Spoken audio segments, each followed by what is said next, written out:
Class में discuss कर रहे थे ह्यूमन जीनोम प्रोजेक्ट है ना। ह्यूमन जीनोम प्रोजेक्ट ये सेकंड लास्ट टॉपिक था हमारा। इसमें हमने कुछ देखे थे बेसिक टॉपिक्स इसके, है ना। एक सेल के अंदर कितने 23 पेयर क्रोमोसोम्स होते हैं, है ना। कुछ एलोसोम्स हैं, कुछ ऑटोसोम्स हैं। हम लोग यहाँ पे क्या करते हैं, we remove the complete genome sequence, ठीक है। 1 हैप्लॉइड सेट ऑफ क्रोमोसोम जब रिमूव करते हैं, क्योंकि हम लोग पता कर पाएँ कि उसका कम्प्लीमेंट्री जो है वो क्या बनेगा। समझ रहे हो बेटा, हम क्या बोल रहे हैं कि हम क्यों एक हैप्लॉइड सेट को रिमूव करते हैं, क्योंकि हम सीक्वेंस पहचानने की कोशिश करते हैं कि कम्प्लीमेंट्री सीक्वेंस क्या होगा जो हम एक प्रोवाइड कर रहे हैं, ठीक है। फिर उसके बाद हम लोग इसमें क्या देख रहे थे, क्रोमोसोम्स नंबर 1 पे एक हैप्लॉइड सेट को रिमूव कर रहे थे। फिर हमने देखा था कब स्टार्ट हुआ ह्यूमन जीनोम प्रोजेक्ट, ठीक है। कंप्लीट कब हुआ, 13 ईयर्स का टाइम था। कैरियोटाइप क्रोमोसोम नंबर 1 पे ज़्यादा टाइम लगा था, है ना। 2 साल लेट कंप्लीट हुआ था वो। हमने बोला कि ह्यूमन जीनोम प्रोजेक्ट को हम मेगा प्रोजेक्ट क्यों बोलते हैं, एस्टिमेटेड बेस पेयर कितने थे एक जीनोम्स में। दूसरा क्या था इसमें, now to sequence the 1 base pair to require कितना $3, ठीक है। टोटल 9 बिलियन इन्वेस्टमेंट आ रही है ना हमारे हैप्लॉइड सेट पे। तो right the sequence of nucleotide on notebook, तो कितना डेटा आ रहा है आपका। व्हाट इज़ बायो इन्फॉर्मेटिक्स, ये सारी चीज़ें हम लोगों ने डिस्कस की हैं, ठीक है। तो अब मैंने आप लोगों को बताया था कि हम लोग कुछ क्या पढ़ेंगे, इसका हम लोग इसका डिस्कस करेंगे जो रिज़ल्ट है ह्यूमन जीनोम प्रोजेक्ट का, जो रिज़ल्ट है। देखो बेटा, रिज़ल्ट में हम लोग यहाँ पे क्या डिस्कस करेंगे, जैसे हमारे पास है 3164.7 million base pair are present in our body, means 3.1 billion base pair, ठीक है बेटा। फिर क्या बोल रहा है, फिर कह रहा है कि 30,000 genes are present in our body, estimated 80,000 to 140,000 genes जो है हमारी बॉडी में प्रेजेंट होते हैं। एवरेज साइज़ ऑफ जीन जो होगा वो कितना होगा, एवरेज साइज़ ऑफ जीन जो होगा वो कितना होगा बच्चे हमारी बॉडी का, 3000 बेसिस, है ना।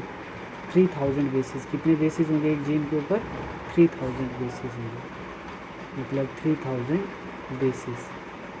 तो बेस बोले तो कितने, 1500। Largest gene in our body that is dystrophin gene, ये पूछा गया पेपर में एक बारी। इसको हम लोग क्या बोलते हैं, dystrophin gene, dystrophin gene, dystrophin gene, ठीक है। फिर बोल रहा है डिस्ट्रोफिन जीन जो है इसमें कितने बेसिस होते हैं, 2.4 मिलियन बेसिस होते हैं, 2.4 मिलियन बेसिस होते हैं, मिलियन बेसिस होते हैं, ठीक है। लार्जेस्ट क्रोमोसोम कौन सा है, क्रोमोसोम्स नंबर 1, क्रोमोसोम नंबर 1, ठीक है। अच्छा, क्रोमोसोम्स नंबर वाई जो होता है वो क्या होता है बच्चे, क्रोमोसोम्स नंबर वाई जो है उस पर सबसे कम, जो हमारा लार्जेस्ट क्रोमोसोम है तो इट मीन्स कि उस पर ज़्यादा जीन होंगे। कितने जीन होंगे, 2968 जीन होते हैं, अराउंड 3000 जीन्स होते हैं जो हमारा लार्जेस्ट क्रोमोसोम होता है।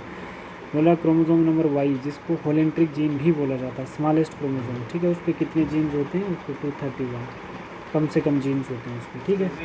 बोला गया बच्चे कि 99% of DNA is exactly same in all humans, right. 1.4 million SNPS मतलब single nucleotide sequence, single nucleotide sequence, single nucleotide sequence,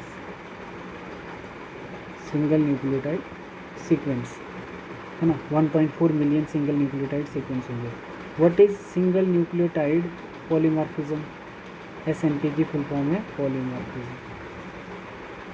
what is single nucleotide polymorphism, देखो पॉलीमॉर्फिज्म क्या होता है बच्चे, जैसे हमारे पास क्या है, ये क्रोमोसोम है, ये मान के लेते हैं ये किसका है, ये राजू का क्रोमोसोम है, ये मानो किसका है, राहिल का क्रोमोसोम है, मानो ये किसका है, राहुल का क्रोमोसोम है, ठीक है।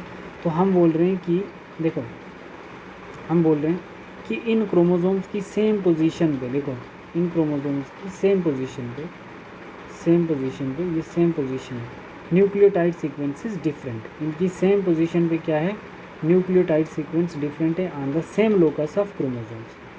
ये बात याद रखना, मतलब 3 डिफरेंट लोगों की सेम पोजीशन पे क्या है, सेम पोजीशन पे, सेम लोकस ऑफ क्रोमोसोम्स पे सीक्वेंस डिफरेंट है ना, सीक्वेंस डिफरेंट है। तो वो कौन सा, न्यूक्लियोटाइड सीक्वेंस डिफरेंट है, तो उसको हम क्या बोल रहे हैं बच्चे, उसको हम बोल रहे हैं पॉलीमॉर्फिज्म। क्या बोलेंगे, polymorphism, polymorphism, that is polymorphism. ठीक है, this is normal polymorphism due to mutation, है ना, म्यूटेशन में पॉलीमॉर्फिज्म का अच्छा कॉन्सेप्ट है।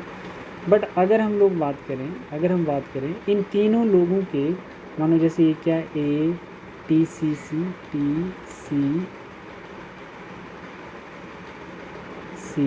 जी, ठीक है, इस पे भी क्या है ए टी सी जी, ठीक है, और यहाँ पर भी हम लोग क्या लिख देंगे A T C A ji, A T C ए और क्या आ गया जी आ गया। आप यहाँ पे नोटिस करो कि इनके कौन से नंबर पे, फोर्थ नंबर पे क्या हो रहा है 1 2 3 4, यहाँ पे सी, यहाँ पे क्या आ रहा है जी आ रहा है, और यहाँ पे क्या आ रहा है फोर्थ पे ए आ रहा है ना बच्चे। तो ये क्या हो रहा है, it is a special polymorphism. अगर देखो एक तो हमारे पास पॉलीमॉर्फिज्म था, पॉलीमॉर्फिज्म का मतलब क्या होता है, सेम लोकस पे सीक्वेंस ऑफ न्यूक्लियोटाइड का डिफरेंट होना, वो पॉलीमॉर्फिज्म। बट हम बोल रहे हैं कि अगर हमारे पास क्या होता है एक specific, it is a special polymorphism in which only one nucleotide is different in the individual. अगर ओनली वन न्यूक्लियोटाइड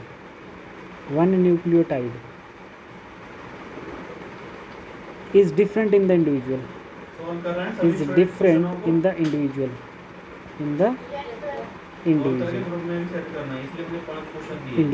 तो उसको हम क्या बोल रहे हैं SNP, SNP, single nucleotide polymorphism. समझ में आ गई बच्चे, सिंगल न्यूक्लियोटाइड पॉलीमॉर्फिज्म, उसको हम लोग बोलते हैं SNP बोलते हैं, राइट। देखो दूसरा कॉन्सेप्ट यहाँ पे क्या बन रहा था, एक 9th पॉइंट हमारे पास आता है, function of only 50% of gene is known, 50% of gene जो है हमारा नोन है, ठीक है। और एक पॉइंट इसमें ऐड कर देते हैं, एक और पॉइंट इसमें ऐड कर देते हैं, बोलते क्या है कि ओनली 2%, उसमें से भी only 2% of total genome is code for protein, is code for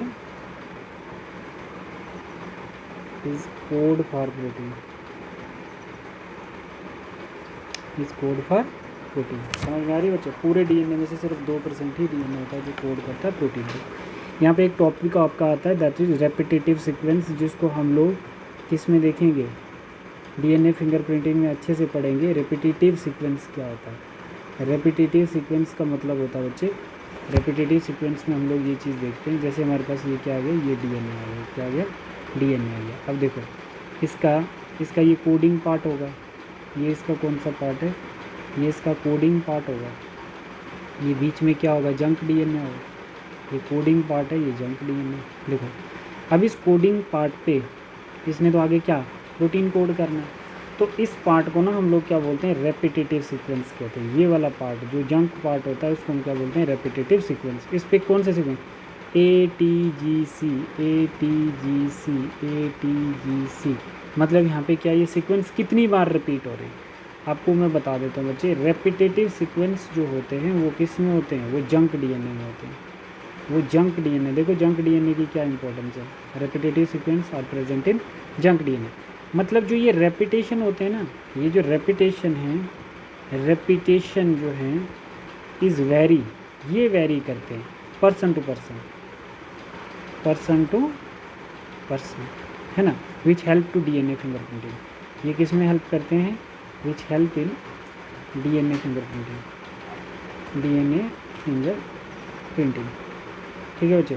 देखो जैसे आपके केस में और मेरे केस में डीएनए में सिर्फ इतना ही फ़र्क होगा, 99% तो 99.9% सेम होता है, बट 0.1% क्या फ़र्क होता है।